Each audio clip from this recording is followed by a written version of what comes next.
السلام علیکم۔ میرا تو کوئی گھر نہ تھا، شوہر نے بھی بانجھ پن کی وجہ سے طلاق دے دی تھی۔ میں ایک رات کی پناہ کے لیے ماری ماری پھر رہی تھی جب اچانک میری نظر ایک آدمی پر پڑی جو دکان بند کر کے گھر جا رہا تھا۔ میں فوراً اس کے پاس گئی اور بولی مجھے کھانے کو کچھ دے دے، صبح کی بھوکی ہوں۔ وہ آدمی نیک تھا، مجھے اپنے ساتھ گھر لے آیا اور بولا میرے بچے کی پرورش کر، میں تجھے تنخواہ دوں گا کیونکہ اس کی ماں مر گئی ہے۔ میں تو تھی بھی بانجھ، اس بچے کو لے کر بہت خوش ہوئی۔ ساتھ ہی مالک نے مجھے ایک کیسٹ دی، بولا یہ لوری لگا کر اسے سنانا تبھی سو پائے گا۔ مگر جب میں نے وہ کیسٹ لگائی تو وہ لوری سنتے سنتے میں خود ہی گہری نیند میں چلی گئی، اور جب صبح اٹھی تو پاؤں تلے سے زمین نکل گئی، کیونکہ میرا شوہر جو ہی کام سے واپس آیا تو میں جلدی سے اس کی جانب بڑھی تھی۔ میرے ہاتھ میں پانی کا گلاس تھا جو میں نے اپنے شوہر کی جانب بڑھا دیا تھا۔ اسد مجھے دیکھ کر مسکرانے لگے تھے۔ تبھی میری ساس جلاد بن کر اپنے کمرے سے نکل آئی تھی۔ وہ کہنے لگی اس بانجھ کو فوراً طلاق دے دو، نہیں تو میں یہ گھر چھوڑ کر چلی جاؤں گی۔ میں اپنا سامان پیک کر کے بیٹھی ہوں۔ اسد کا منہ بن گیا تھا، وہ اپنا بیگ اٹھا کر کمرے میں چلے گئے تھے۔ دراصل میری شادی کو 4 سال ہو گئے تھے، اولاد سے گھر آباد نہ ہو سکا تھا۔ میں ہر گھڑی اولاد کی خاطر دعائیں کرتی رہتی تھی، مگر میری سنی نہ گئی۔ میری ساس تو جیسے میری دشمن بن گئی تھی، وہ مجھے اپنے گھر میں برداشت نہیں کر پا رہی تھی، اس لیے ہر وقت میری اور اسد کی لڑائی کرواتی رہتی۔ کبھی کسی بات کو بہانہ بنا کر طوفان کھڑا کر دیا تو کبھی کسی بات کو۔ اب پچھلے برس جب وہ کچھ دنوں کے لیے اپنے بہن کے گھر گئی تو انہوں نے اس کی بیٹی کو اسد کے لیے پسند کر لیا تھا۔ وہ جب سے واپس آئی تھی اٹھتے بیٹھتے یہی کہتی تھی کہ اسد اس کو طلاق دے کر گھر سے نکال دو، میں اپنی بہن کی بیٹی نائلہ تمہارے لیے لے آؤں گی۔ واہ کیا لڑکی ہے! اسد کہنے لگا امی اولاد تو اللہ کی دین ہے، جب وہ چاہے گا دے دے گا، مگر مجھے اپنی بیوی بہت عزیز ہے، مجھے دوسری عورت کی حاجت نہیں ہے۔ مسلسل پانی کی بوند گرتی رہے تو پتھر میں بھی سوراخ ہو جاتا ہے۔ مجھے اب ہر وقت اسی بات کا دھڑکا لگا رہتا ہے کہیں اسد مجھے چھوڑ نہ دے۔ مجھے ان کی سنگ دلی پر حیرت ہوتی تھی۔ ایک دن میں نے تنگ آ کر ان سے کہہ دیا تھا کہ جن کی اپنی بیٹیاں ہوتی ہیں نا، وہ دوسروں کی بیٹیوں کے گھر برباد نہیں کرتے۔ میری بات سن کر میری ساس نے مجھے میرے شوہر کے سامنے جھڑک دیا تھا۔ کہنے لگی میری بیٹی تم جیسی بانجھ نہیں ہے، وہ بچوں والی ہے، تم اس تک نہ ہی پہنچو تو اچھا ہے۔ اب میری ساس انوکھی ضد لگا کر بیٹھی تھی کہ اپنی بیوی کو طلاق دو، نہیں تو میں یہ گھر چھوڑ کر چلی جاؤں گی۔ اسد نے اپنی والدہ کی ضد میں آ کر مجھے طلاق دے دی تھی۔ وہ کہنے لگی امی یہ لے طلاق دے دی ہے میں نے فوزیہ کو، اب یہ اس گھر سے ہمیشہ ہمیشہ کے لیے جا رہی ہے، مگر آپ میری بات یاد رکھ لیں، آپ کے سامنے میں اپنی زندگی تباہ نہیں کروں گا۔ آپ یہ مت سوچیں کہ میں آپ کی بہن کی بیٹی سے شادی کر لوں گا، حقیقت تو یہ ہے کہ میں کسی سے بھی اب شادی نہ کروں گا۔ آپ اس گھر کو دوبارہ آباد ہوتا دیکھنے کے لیے ترستی رہ جائیں گی۔ میں آنسو بہتی اپنا مختصر سا سامان اٹھا کر گھر سے باہر نکل آئی تھی۔ میں جانتی تھی کہ جس طرح آج اسد کی والدہ جیت گئی تھی، آگے بھی وہ جیت جائیں گی۔ اسد کر لے گا دوسری شادی، ہو جائے گا اس کا گھر آباد، مگر میں تو مکمل طور پر برباد ہو چکی تھی۔ میرے پاس تو کوئی ٹھکانہ بھی نہیں تھا، میں جاتی تو جاتی کہاں؟ باپ تو میرا 20 برس پہلے ہی انتقال کر چکا۔ میں اور امی نے ماموں کے گھر ہی ملازموں کی حیثیت سے زندگی گزاری تھی۔ 2 سال قبل امی کا بھی انتقال ہو گیا تھا۔ رہی بات ماموں کی، تو 6 ماہ قبل ہی یہ گھر چھوڑ کر دوسرے گھر شفٹ ہو چکے تھے۔ اب رات کے 9 بج چکے تھے۔ میں تنہا عورت ٹھکانے کی تلاش میں سڑکوں پر ماری ماری پھر رہی تھی۔ آتے جاتے لوگ مجھے گھور گھور کر دیکھ رہے تھے کیونکہ میں بے تحاشا حسین تھی۔ اب میں 24 برس کی ہو چکی تھی۔ اسد کہا کرتے تھے فوزیہ اصل حسن تو تم پر اب آیا ہے، جب تم بیاہ کر میرے گھر آئی تھی تب تو تم بہت چھوٹی سی تھی۔ اب میرا یہی حسن مجھے لوگوں کی توجہ کا مرکز بنا رہا تھا۔ میں چپ چاپ بس چلتی جا رہی تھی، آنکھوں سے آنسو بہتے چلے جا رہے تھے۔ میں سوچنے لگی تھی کہ کچھ لوگ شاید اس دنیا میں صرف امتحان دینے کے لیے ہی آتے ہیں، جیسے کہ میں، جبکہ کچھ لوگ اپنی زندگی پھولوں کی سیجوں پر گزار کر اس دنیا سے گزر جاتے ہیں۔ نہ جانے آفتیں میرا پیچھا کیوں نہیں چھوڑتی تھیں، وہ کیوں میرے نصیبوں سے چپک گئی تھیں۔ اب گھر سے نکلنا رہ گیا تھا، وہ بھی میرے نصیبوں کی سیاہی نے مجھے دکھا دیا تھا۔ میں آگے بڑھ رہی تھی جب میں نے محسوس کیا جیسے کوئی میرا تعاقب کر رہا ہے۔ میں نے جلدی سے پیچھے مڑ کر دیکھا تو 3 لڑکے میرے پیچھے پیچھے آ رہے تھے۔ مجھے اپنی جانب متوجہ پا کر وہ مسکرانے لگے تھے۔ ایک بولا کہاں کو چلتی ہو، آ جاؤ تمہیں اپنے گھر تک ڈراپ کر دیں۔ اس کی بات سن کر اس کے ساتھی ہنسنے لگے تھے۔ میرا خوف سے پورا وجود کانپ رہا تھا۔ میں سمجھ گئی تھی کہ اگر میں یوں ہی سڑک پر چلتی پھرتی رہی تو میرے پاس کچھ نہ بچے گا، کیونکہ جگہ جگہ گدھ گھات لگائے بیٹھے تھے۔ تبھی میری نظر ایک آدمی پر پڑی۔ وہ اپنی دکان بند کر کے غالباً گھر واپس جا رہا تھا۔ میں جلدی سے اس کی جانب بڑھی تھی۔ شکل و صورت سے میں خاندانی لگتی تھی، اس لیے وہ رک کر میری بات سننے لگا تھا۔ میں بولی، شوہر نے طلاق دے کر گھر سے نکال دیا ہے، والدین اس دنیا میں نہیں ہیں، میرے پاس رہنے کے لیے کوئی ٹھکانہ بھی نہیں ہے، خدا را میری مدد کرے، میرے پیچھے چند اوباش لڑکے لگے ہوئے ہیں۔ اس آدمی نے سر سے پیروں تک میرے حلیہ کو مشاہدہ کیا تھا، جیسے دیکھ رہا ہو کہ میرے الفاظ میں کتنی صداقت ہے۔ پھر وہ بولا، چلو آؤ میرے ساتھ۔ میں اس آدمی کے ساتھ چلنے لگی تھی۔ مجھے سمجھ نہیں آ رہا تھا کہ میں اس آدمی کے ٹھکانے کا سوال کر کے درست کیا ہے یا غلط۔ میں نے سوچا کہ چلو جو ہوگا دیکھی جائے گی۔ میں نے جیسے اس آدمی کے گھر میں قدم رکھا، میرے کانوں سے چھوٹے چھوٹے بچے کی رونے کی آواز ٹکرائی تھی۔ وہ آدمی جلدی سے آگے بڑھا تھا، میں بھی اس کے پیچھے ہی چل دی تھی۔ 80-85 سال کی ایک بوڑھی خاتون تھی جو اس ننھی سی جان کو چپ کروانے کی کوشش کر رہی تھی۔ وہ آدمی بولا، میں نے کتنی بار کہا ہے کہ میرے آنے سے پہلے کام والی کو جہاں جانے دیا کریں، آپ سے یہ بچی نہیں سمجھ سکتی۔ آپ عمر کے اس حصے میں ہیں جہاں آپ کو خود سہارے کی ضرورت ہے۔ وہ بچی مسلسل رو رہی تھی۔ میں نے آگے بڑھ کر اس بچی کو گود میں لے لیا تھا۔ مجھے ایسا لگ رہا تھا جیسے میرے بے قرار وجود کو سکون مل گیا ہو۔ وہ لڑکی بھی میری آغوش میں آ کر سکون محسوس کر رہی تھی، اس لیے آنکھیں موند کر لیٹ گئی۔ وہ آدمی جلدی سے کمرے میں چلا گیا اور فیڈر بنا کر لے آیا۔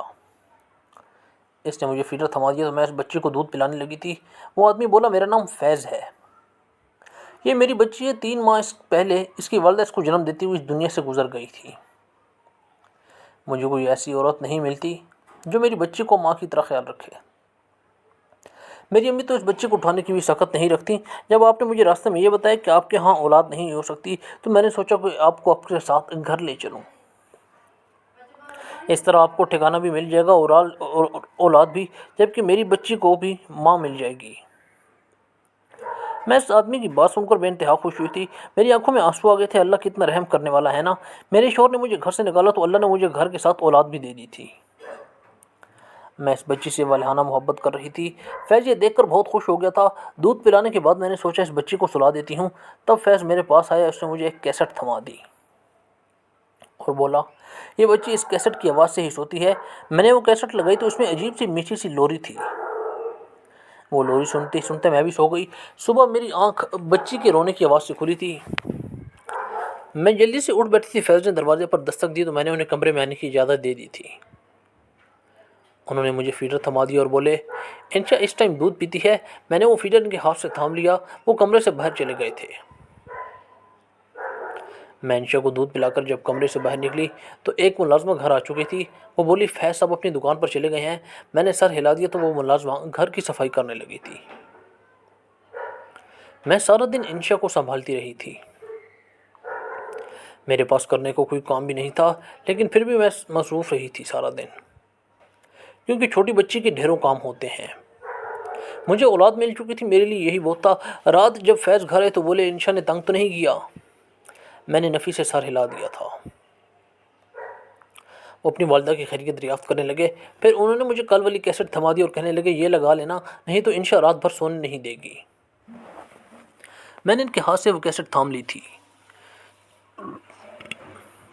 میں انشا کے کپڑے بدل رہی تھی، تب مجھے خیال ہے کہ آج مجھے پہلا دن تھا اس گھر میں، جبکہ مجھے ایسا لگ رہا ہے جیسے میں صدیوں سے یہاں رہ رہی ہوں۔ میں تو سوچتی تھی کہ اسد کے بغیر جی بھی نہیں پاؤں گی، مگر اس کا تو مجھے خیال تک نہیں آیا۔ میں خود کو کوسنے لگی تھی، میں کتنی بے وفا تھی نا۔ اسد نے تو اپنی والدہ کے دباؤ میں آ کر مجھے طلاق دے دی تھی، پھر میں نے کس کے دباؤ میں آ کر انہیں بھلا دیا؟ میں خود سے سوال جواب کر رہی تھی۔ میں نے انشا کو سلانا چاہا تو وہ کیسٹ لگا لی تھی۔ انشا بہت پرسکون نیند سو چکی تھی، جبکہ میری بھی آنکھیں بھاری ہونے لگی تھیں۔ مجھ پر نیند طاری ہو چکی تھی، جبکہ میری آنکھوں کے سامنے فیض کی شکل گھومنے لگی تھی۔ صبح جب میں سو کر اٹھی تو مجھے خود پر حیرت ہو رہی تھی۔ میں ساری رات فیض کو خواب میں دیکھتی رہی تھی۔ اب بھی جب میں سو کر اٹھی تو میری نگاہیں بار بار دروازے پر اٹھ رہی تھی کہ میں ایک جھلک فیض کو دیکھ لوں۔ مجھے اپنی دیوانگی پر حیرت ہو رہی تھی۔ میں نے بچے کو فیڈر بنا کر دے دیا، مگر فیض اپنی بیٹی کو دیکھنے کمرے میں نہیں آئے تھے۔ میں جلدی سے اٹھ کر باہر نکل گئی۔ میں نے سوچا کہ شاید وہ مجھے باہر نظر آ جائیں۔ میں باہر نکلی تو ملازمہ گھر کے کام کاج میں مصروف تھی۔ میں بولی، فیض کہاں ہے؟ وہ ملازمہ بولی، وہ تو اپنے کام پر چلے گئے ہیں۔ میرا دل ایک دم بجھ سا گیا تھا، مجھے کچھ بھی اچھا نہیں لگ رہا تھا۔ یہاں تک کہ مجھے انشا سے بھی اپنائیت محسوس نہیں ہو رہی تھی۔ میں جانتی تھی کہ یہ سب غلط ہے، میں ابھی عدت میں تھے، مجھے کسی مرد سے متعلق ایسے نہیں سوچ سکتی تھی، مگر میں دل کے ہاتھوں مجبور ہو گئی تھی۔ شاید مجھے فیض کی طرف سے عزت کھینچ رہی تھی جو وہ مجھے دیتے تھے۔ رات جب فیض گھر واپس آئے تو میں نے ان سے کلام تک نہ کیا تھا۔ وہ بولے فوزیہ میری بیٹی ٹھیک ہے؟ میں غصے سے بولی آپ کو کیا فکر اپنی بیٹی کی؟ صبح اسے دیکھتے بنا ہی چلے گئے، اگر ذرا سی بھی فکر ہوتی تو آ کر اسے دیکھ جاتے۔ فیض میری طرف بڑی حیرت سے دیکھ رہا تھا۔ وہ بولا فوزیہ میں جانتا ہوں میری بچی محفوظ ہاتھوں میں ہے، مجھے فکر کرنے کی کوئی ضرورت نہیں ہے۔ میں چپ کر گئی تھی۔ وہ اپنے کمرے میں واپس چلے گئے تھے۔ مجھے ان پر غصہ آ رہا تھا کہ انہیں کیوں میری ناراضگی کا نوٹس نہیں لیا تھا۔ میں نے بچی کو سلانے کے لیے وہ کیسٹ لگا لی تھی۔ بچی سو چکی تھی جبکہ میرے کانوں میں کسی کی گفتگو کی آواز گونجنے لگی تھی۔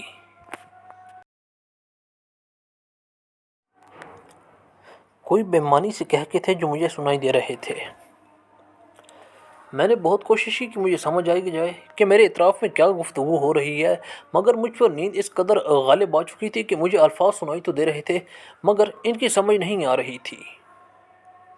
نیند کی وادی میں ڈوبنے سے پہلے میرے کانوں میں ایک نسوانی آواز گونجی تھی۔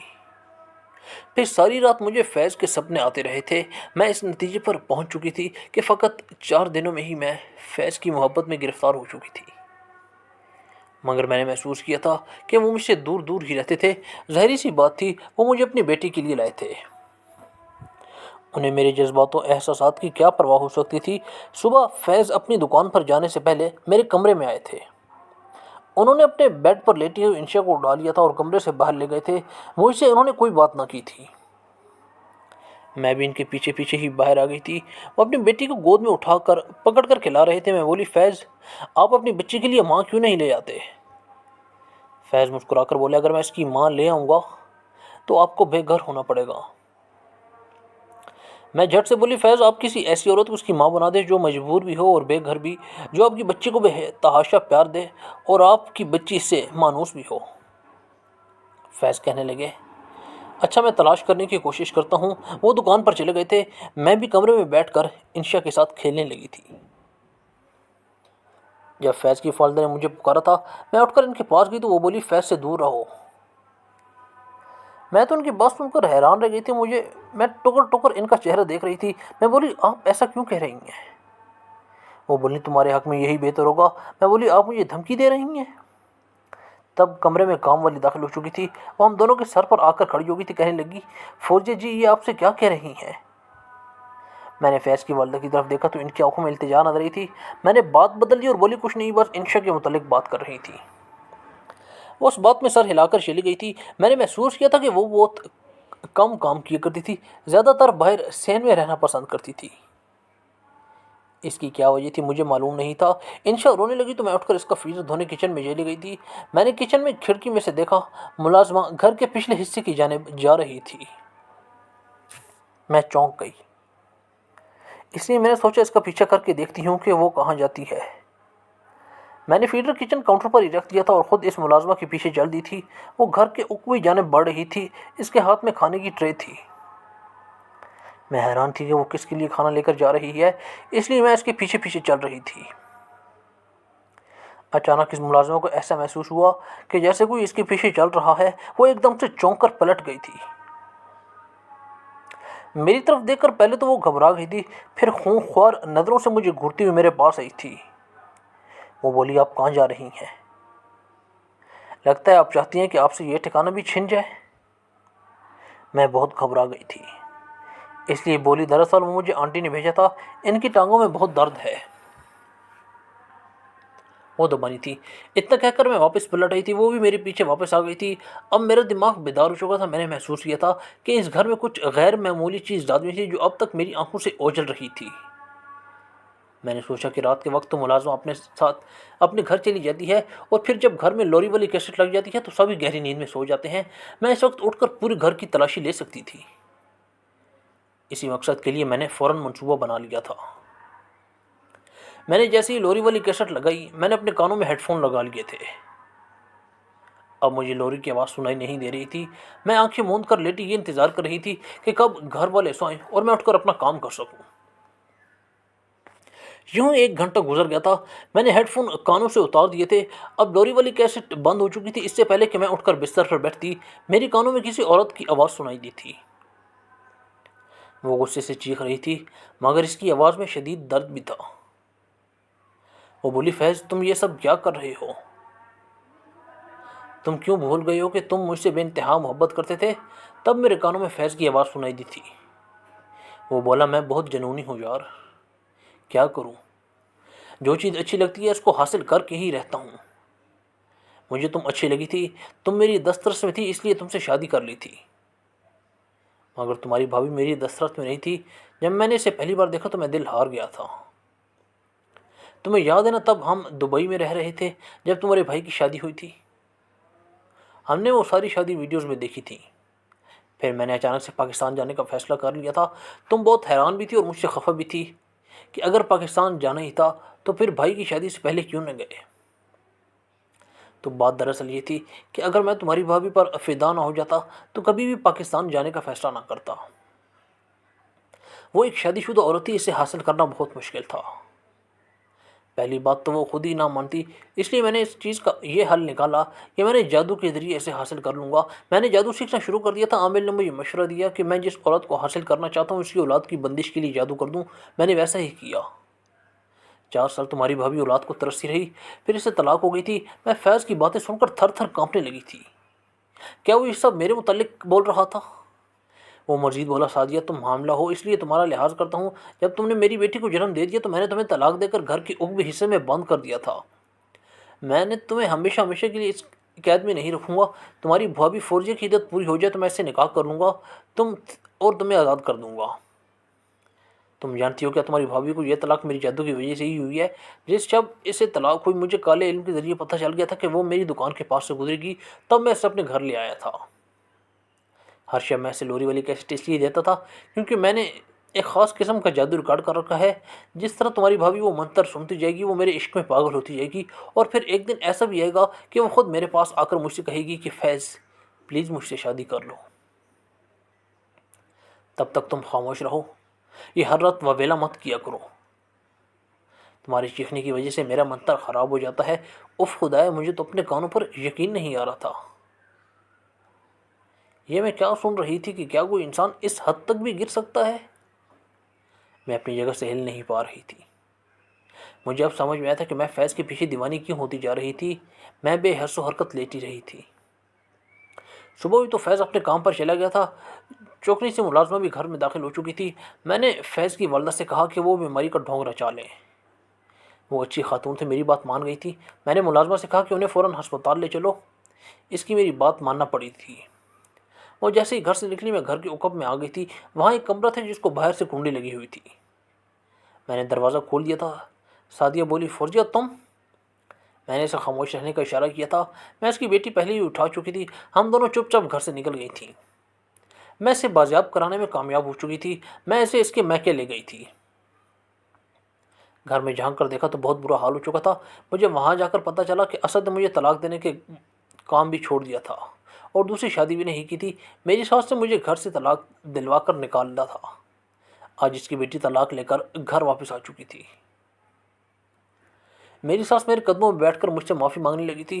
میری منت سماجت کر رہی تھی کہ میں واپس نہ جاؤں، مگر میں طلاق کے بعد اس گھر میں نہیں ٹھہر سکتی تھی، اس لیے اسد کے آنے سے پہلے ہی وہاں سے نکل گئی تھی۔ میرا ٹھکانہ دارالامان بن چکا ہے۔ میں نے یہاں آ کر خود پر ہوئے جادو کا توڑ بھی کروایا تھا۔ فیض پر پولیس مقدمہ بھی کروا دیا تھا۔ آج وہ جیل کے سلاخوں کے پیچھے زندگی بسر کر رہا ہے۔ مجھ پر جس نے ظلم کیا تھا وہ اپنے کیے کی سزا بھگت رہا تھا۔ میرے اطمینان کے لیے یہی کافی تھا۔